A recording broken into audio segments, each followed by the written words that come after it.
Starting. Okay, we're ready to go. All right. And okay. So welcome everyone. Hi, I am Pieter. I am UNT's Director of International Recruitment. And I'm joined with my team member here today. Please introduce yourself. Hi, my name is Tiara Franklin. I'm the International Recruitment Coordinator here at UNT. And then to my left, lean in a little bit. Hi, I'm Roxanne Del Rio. I'm Dean of Students at North Central Texas College, the community college about 15 minutes south of UNT. And here in the middle with us is a very important guest. His name is Scrappy. Scrappy is our mascot, school mascot, and he has the school colors. His color is the green color of our school pride. All right. So we're going to switch to the presentation mode. But at the end of the presentation, we'll come back and we'll answer some of your questions. But we're going to be talking today about, go ahead. So,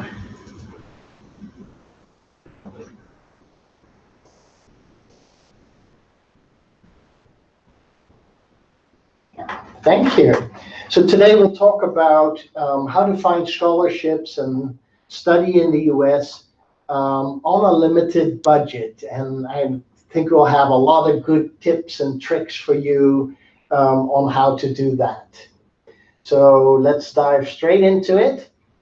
First of all, we want to say a big thank you there to Yanni Reynosa and also to Sofia de la Garza over at the Education USA office.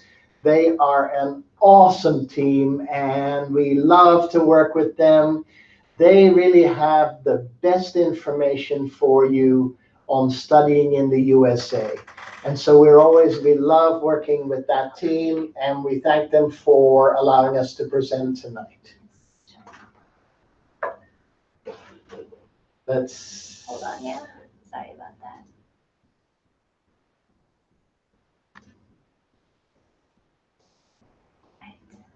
Sorry about that. All right, are we showing on the screen now? Yes, is everything okay? Yeah. Okay, good. So we were saying that we love to work with the team at Education USA. And this topic is one of our favorite ones to talk about. Why? Because it'll save you a lot of money. So we've done our introductions. Let me tell you where we are located. So we are the University of North Texas with our neighboring school, the North Central Texas College. And we're both in the Dallas-Fort Worth Metroplex. If you took a pin and you stuck it in the middle of the United States, a little bit towards the south, that's where you would find the Dallas-Fort Worth metropolis in North Texas. And UNT is a very large public university. We are what's called a Carnegie Tier 1 research university. We have lots of wonderful, highly ranked programs. 72 academic programs are in the top 100 in the US. We're very large, 39,000 students, about 3,000 international students. At the moment, about 80 students from Mexico on a student visa. And then many more students of Mexican origin here as well on campus.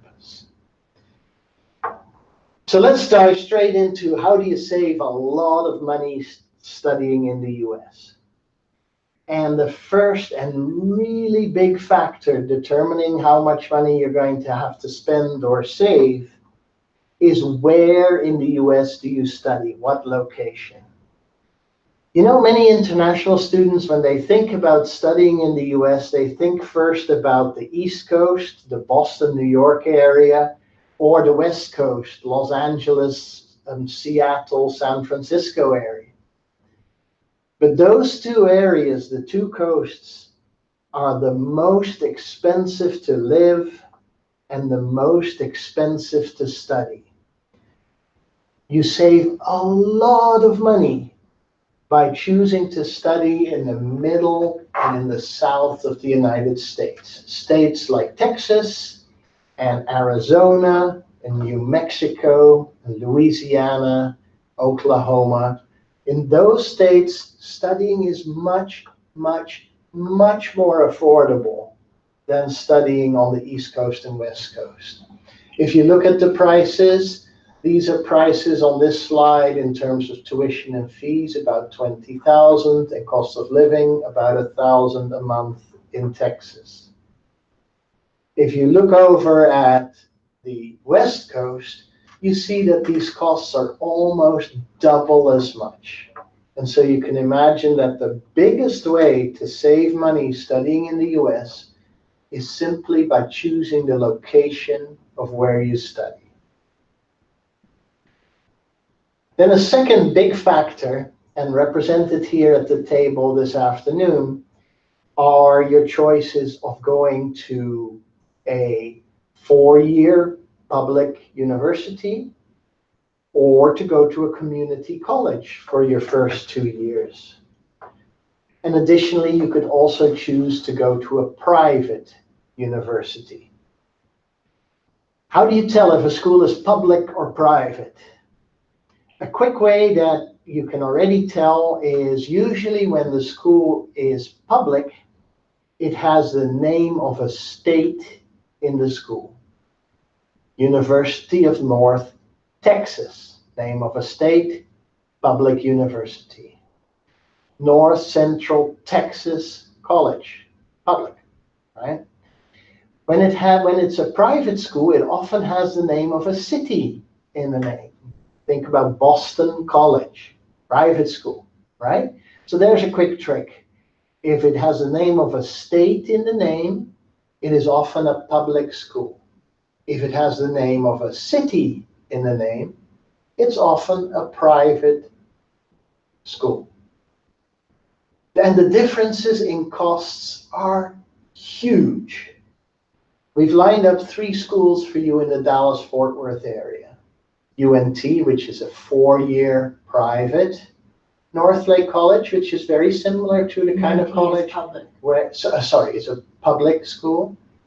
Northlake College, which is very similar to the kind of college that Roxanne is at, is a 2-year community college. And then SMU, Southern Methodist University, is a private university.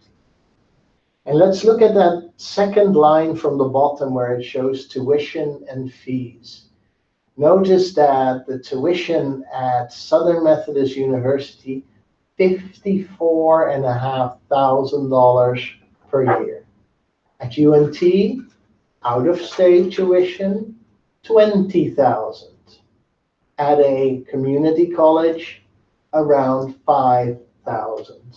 So this is a huge, huge cost difference already between a public and a private university or a 4-year college.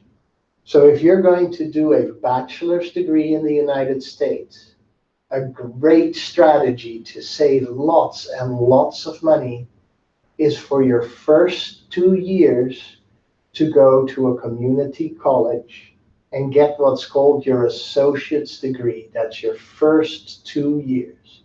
And then you can do 2 more years at a 4-year institution and finish your bachelor's. It's called a 2+2 step.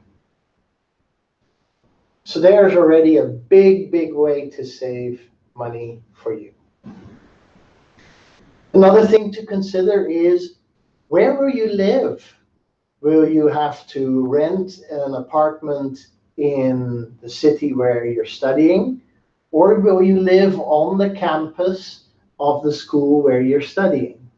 This will be a big saving for you in your budget. Because if you live on the campus of the school where you're studying, you don't need a car.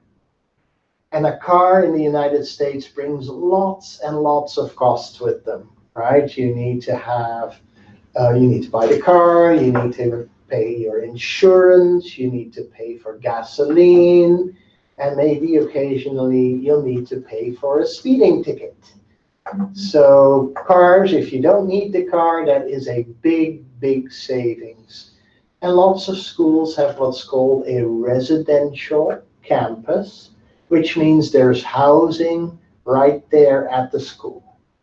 We'll come back to that because there's many other cost savings involved in living on the campus of the school. But it's certainly something to look for if you are studying on a limited budget. So where can you find out all of this? Where can you find out for any university in the United States, what is the cost to study? What is the tuition rate? Do they have housing? All these different costs. What is the cost of living there? Well, there's a wonderful website called College Navigator. In College Navigator, you can type in the name of any college in the United States, and you can find out all that information right there. It's all publicly available. So a great place to start when you're researching a school is through College Navigator. All right, but you don't have to figure all this out for yourself. Many universities, many colleges have what's called the Student Financial Aid and Scholarships Office. And this should really be the first place where you come in when you join the college. That should be one of the first offices where you stop so that you don't have to sort it all out yourself. Get their advice. They would love to give you advice. The truth is that many universities have much, much more scholarship money than we can give out every year. Why? Because the students don't ask. So we want you to come, we want you to ask, and we want you to get the scholarship money that is there available for you. And so get them to give you advice. And when you visit the office, don't be sleeping on the couch like the gentleman in the picture. One really, really important deadline at many universities in the US, and this deadline is a little different in different schools, but many schools have the deadline of March 1st. March 1st is when, in many states, the universities give out the big merit-based scholarships and funding for the next year, for the year starting in September, in the fall. And so when you apply, it's very important that the school has received your application, has had a time to process it, and has been ready to give you an admit by March 1st. Because if you apply by March 1st, then you can put in your application for the scholarships, and that's the time that you can be considered for money for the next academic year. And it's like a pot, right? Once the pot starts to be handed out to students, the level in the pot gets lower and lower until all the money is given away. So usually when you apply later in the year, if you applied in December or if you applied in January, then if you wanted to start in those months, then usually already the train has left the station, right? The money has been given out and you have to wait for the next year to come around to get the scholarships. Now, you've heard me talk about in-state and out-of-state tuition. So the US, just like Mexico, is a country which has a number of states, right? Separate states. And the money for students and the tuition that you pay is dependent upon the rates that the state set and the scholarships available in those states. And one of the great ways to save a lot of money studying in the US is to pay what's called in state tuition. That means you pay like a student from that state. In Texas, means you pay like a Texas student instead of like an international student. In our state, this makes about 50% difference in your tuition. So the out-of-state undergraduate tuition in Texas at our school is about $20,000 US. The in-state rate is $10,000. So just by being able to pay in-state, you're going to save $10,000. And I'm going to show you some great ways that you can do that. And we have one special way that is reserved specifically for students who are residents in Mexico. And I'm going to go there first and then explain to you other ways to get in-state tuition. So the great news for residents from Mexico is that we have something called a Mexican waiver. So who qualifies? Well, citizens or permanent residents in Mexico residing in Mexico. So you have to have an address in Mexico. What's the amount?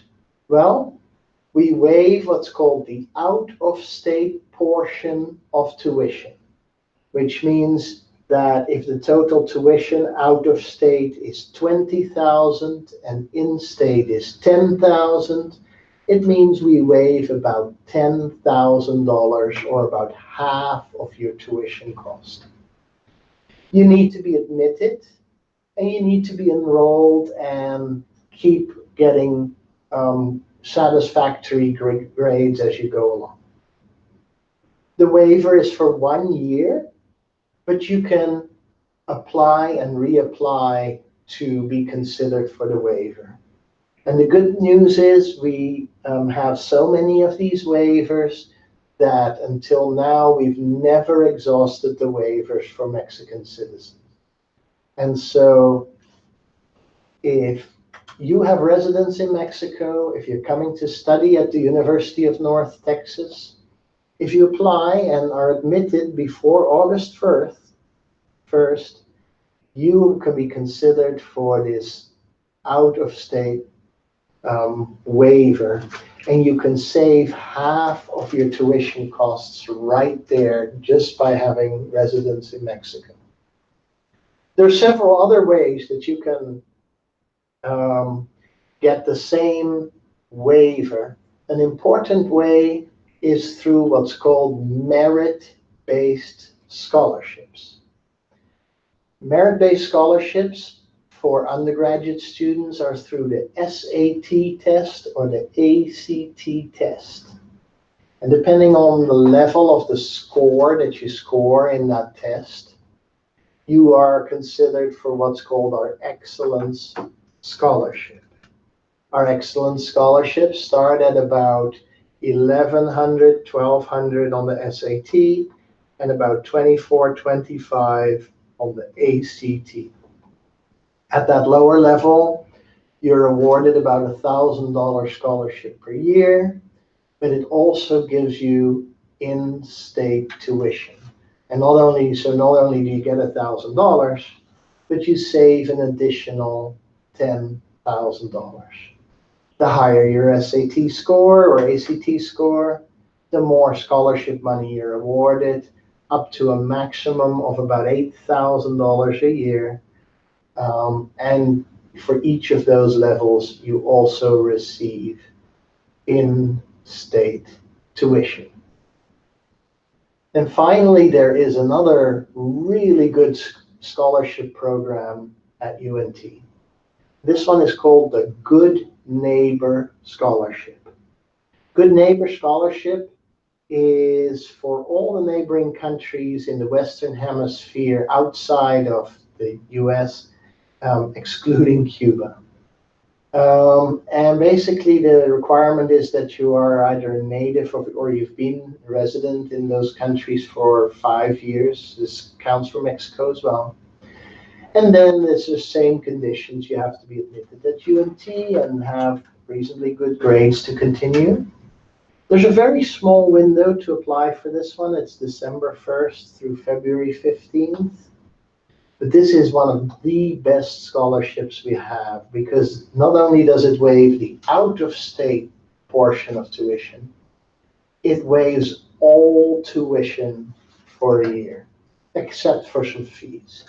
But basically, all of your tuition is paid through this scholarship. So whenever you arrive on campus and whenever you have that admit from UNT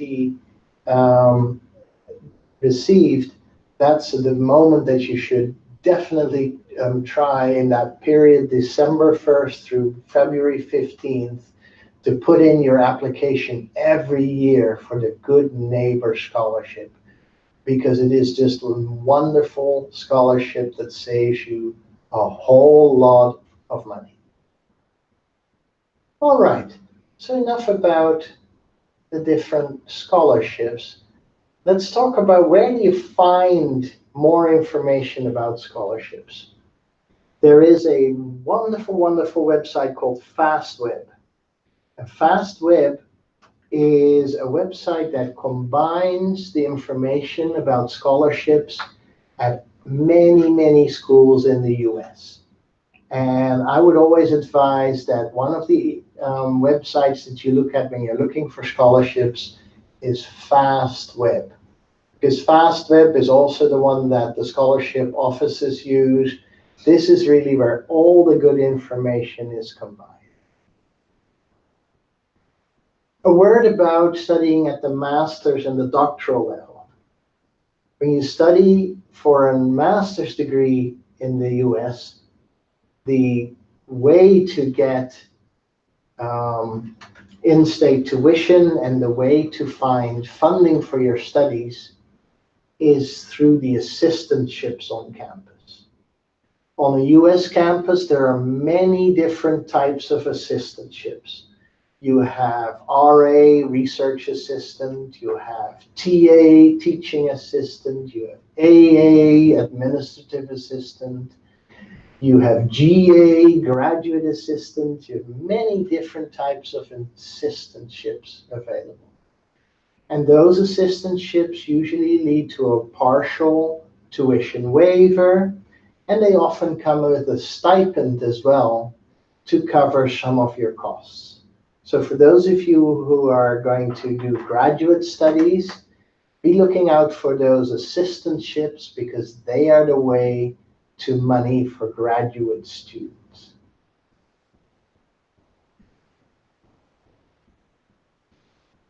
So let's look at a different topic. Time is money. Of course, the quicker you study and the less time you spend on your study, the less money you're going to spend.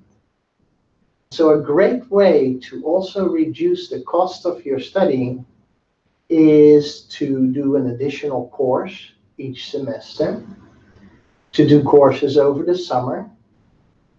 The courses over the summer you could take, for instance, at the community college, a great place to study at a very affordable rate. And then also look at the courses you've already done back home, and if some of that course material will transfer and that you will get the credits for those courses, the academic credits, to count towards your degree in the US. There's a lot of good advice on this available at the university itself. So the moment you arrive, this is one of the reasons why you're going to go to the scholarship office and to the academic advisor, because they're going to help you with all of this. They're going to help you plan your roadmap, your academic plan for your studies. Now here's a good tip. In a lot of studies in the US, you're going to be reading those big, thick cookbooks, the big, thick textbooks. And a lot of our campuses, including the University of North Texas and North Central Texas College, have systems now where you don't need to buy your textbooks. You can rent your books. And this saves you a whole lot of money. In a lot of disciplines, take biology, the biology textbooks are very expensive. They can be $80, $90 per textbook. If you rent them, it can be as low as 10% of that, $8 or $9 to rent the book.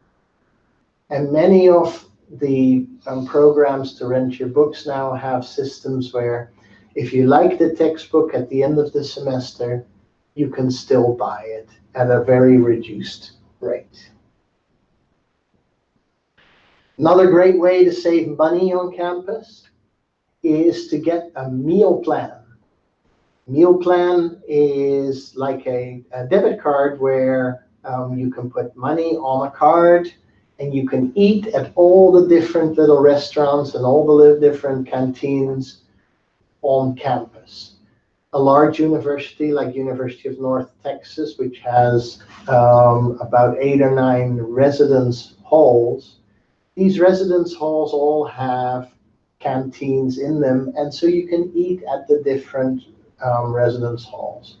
You can eat a big meal, what they call in America, all you can eat, for $4 or $5. So it's very, very affordable. It's a great way to save money daily. Then a place where these places really have the wrong name at US campuses. They're called the campus bookstore. But in fact, at the campus bookstore, you'll find very few books, but you'll find a lot of the shirts and caps and sportswear, all in the colors of the school. And honestly, it's a very, very expensive store. So it's a great place to find what you might like. And then my advice is go down the road, go to the different pharmacies that are down the road, go to Walmart, and you'll find many of those same items at a much, much more affordable rate. So be careful by spending your money in the bookstore. Think about it that you can get many of these same items just down the road at a much reduced rate. Another fun thing about US campuses is that there's always activities going on. And at those activities, there's often things that they give away for free, what they call swag. And swag is fun. And if you plan it well, then you can pick up a lot of free stuff on US campuses. T-shirts and sunglasses and pizza. There's not much free stuff that you can find on campus if you keep your eye out. Another component of your budget that can be really expensive is transportation. We already talked about, do you need a car or not? Recently, we've seen Ubers and Lyfts. We know you have the same system in Mexico City. Ubers in the US are easily half the price of a regular taxi. Except in New York City, where the costs of the Ubers and the regular cabs are all roughly the same. But certainly in Dallas-Fort Worth, you can save lots and lots of money by taking the Uber rather than by taking regular cabs, and definitely much more money than by getting a car. So let's sum it up, and then let's go to your questions for all of us here. So in summary, we've given you an overview of a smart budget. Big item on your budget, tuition and fees. If you attend state universities or a community college, that's really the way to reduce your tuition and fees, and then be looking for in-state tuition, for instance, through the Mexican waiver. Books and insurance. Renting books is definitely the way to go rather than buying your big expensive books. Renting, Think about universities that have their own housing so that you can stay on campus and can pay more affordable rent on campus than off campus. Transportation. Try to avoid that you have to buy a car. And when you need a car, use the Uber system. Food. Get a meal plan, because the meal plan helps you save every day. Getting a computer, getting a phone. Often campuses have good discounts on calling plans, discounts on software, and sometimes even discounts on buying the computer themselves. And then while you're on campus, think about doing some work. On your F1 student visa, you're allowed to work a maximum of 20 hours, and you're allowed to work only on the campus where you study. And so campuses have many opportunities for some work, and you can make about $500 per month doing student work. And then finally, scholarships and loans.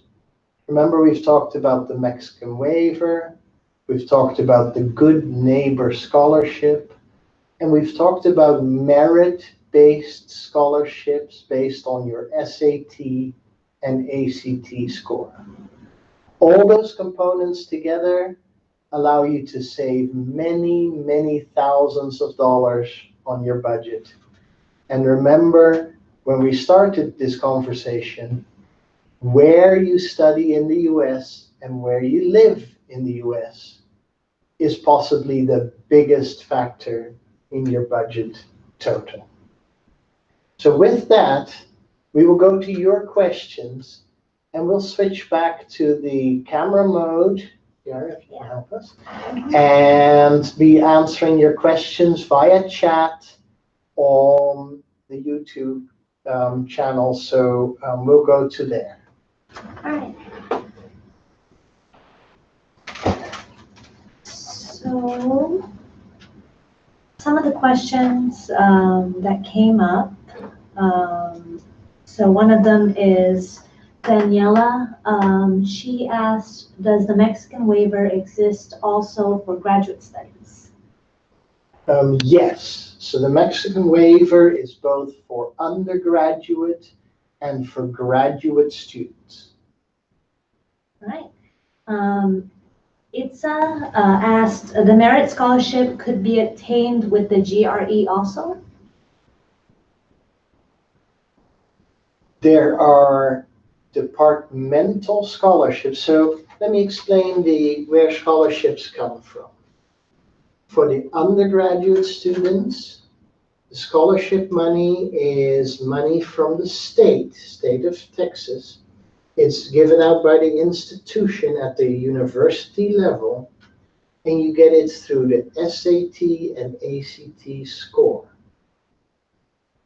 On the graduate level, so for master student, there are also scholarships. Many of these are per college and per department, and you often have to show that you qualify for them through your GRE or your GMAT score if you're doing business studies.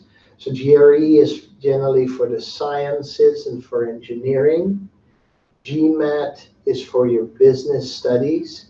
And so for those college and departmental scholarships, yes, you'll need the GRE or the GMAT. And so here's one from RMTZ Cabello. I was under the understanding that when you apply to universities in the US, you are immediately considered for the scholarships that they provide, at least for graduation programs. So I guess graduate program. So it still takes a little step on your side where when you apply to the institution and you receive your admit from the institution, then immediately you go into what's called your student portal, which is how you connect with the university. And there you will fill out what's called the general scholarship application. which means that's where you tell the school that you would like their support, that you would like funding, and then the school will see based on the test scores that you've submitted, they will already see if you qualify for some of the scholarships available. But there may be many more scholarships at the institution that you haven't thought about or that you haven't researched yet, right? In your college, in your specific department. And so it's going to take a few more steps on your side to find out if you qualify for any of the other scholarships.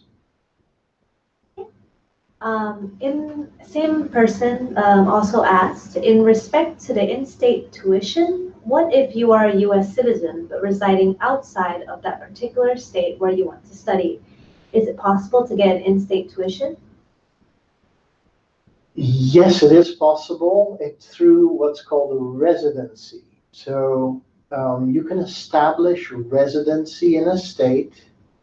And the rules of residency are quite complex. It's something that you really need to discuss with the Financial Aid and Scholarships Office to make sure that you meet the exact criteria. But it is possible for a student, if, for instance, you have an address in Texas and you meet the residency requirements for that address, it is possible to pay in-state tuition, but you really have to meet those specific requirements. And the requirements of residency are quite complicated. And so I advise you, we do spell this out on our website under residency requirements, but I do advise you to seek advice immediately from the scholarship office for that one, because they are best able to tell you exactly how you qualify for this. Another question from Carla. The in-state tuition is applied also for graduate studies? I guess, can graduate students also get in-state? Definitely, yes. So many of our graduate students, for instance, in engineering and the sciences, they are working in their department as research assistants and teaching assistants. And through that mechanism, they are getting to pay like a Texas student, like an in-state student. It doesn't look like we have any more questions. Right, so if that covers the questions, let's connect back to Yandi and let's see what she is seeing in the question. Oh, we have another question.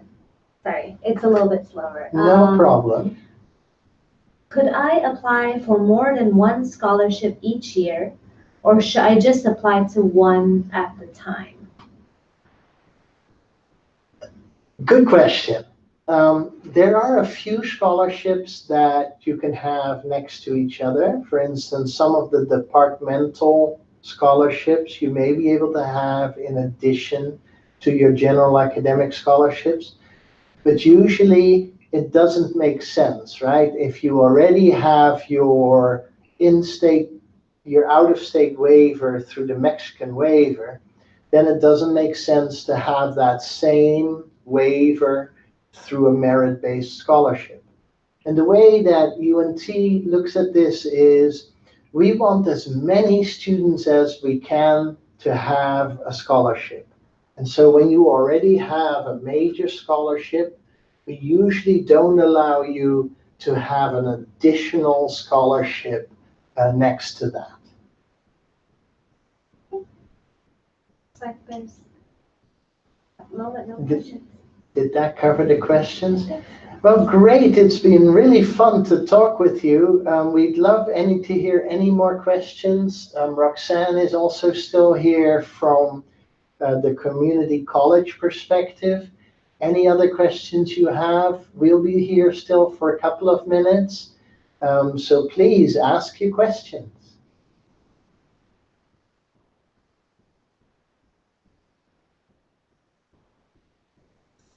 Garcia said, okay. Okay, good.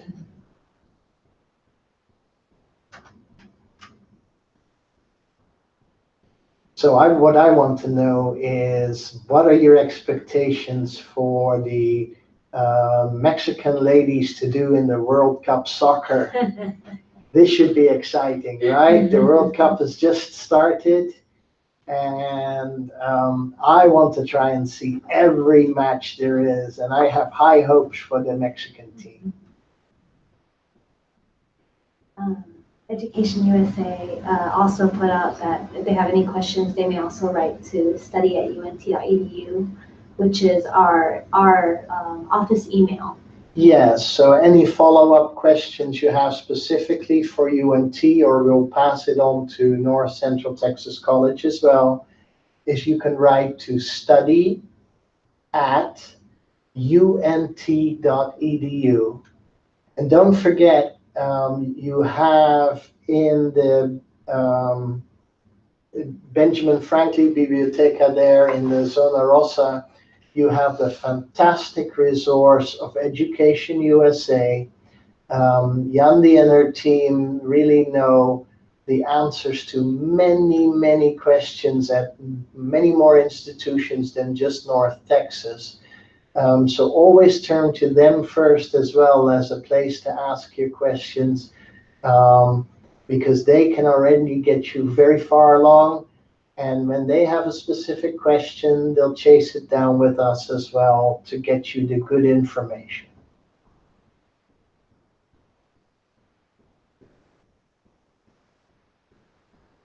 All right. So with that, how can we turn back to Yandi?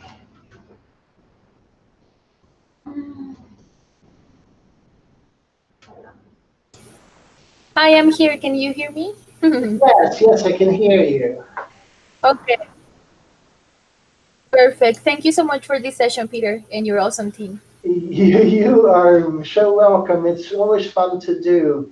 And Yandi, we'll do this anytime you need. This is no effort on our part, and we love to talk about these things. Thank you so much. We will make sure to give our students your email in case there are any other follow-up questions. Good, good. Do we have time to answer a few more? Do you see some more questions ticking in? Does that make sense, Yandi, to try and answer that? Yeah. Mm-hmm. All right, read out the question. All right.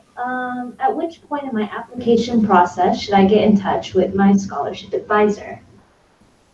Okay, so first thing is always to get your application submitted, right?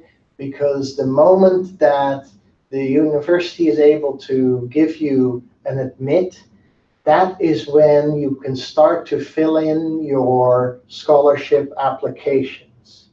Now, you're always welcome to email both our office and the student financial aid and scholarship office. But the first time that you can actually fill out an application is once you've received your admit from the institution. And so step one is always to apply, and we'll help you with that process and make it simple and hopefully fast. And then from there, that's when you're ready to interact with the scholarship office. Right? And one of the people asking, they were still confused a little bit about the American citizen living outside the state.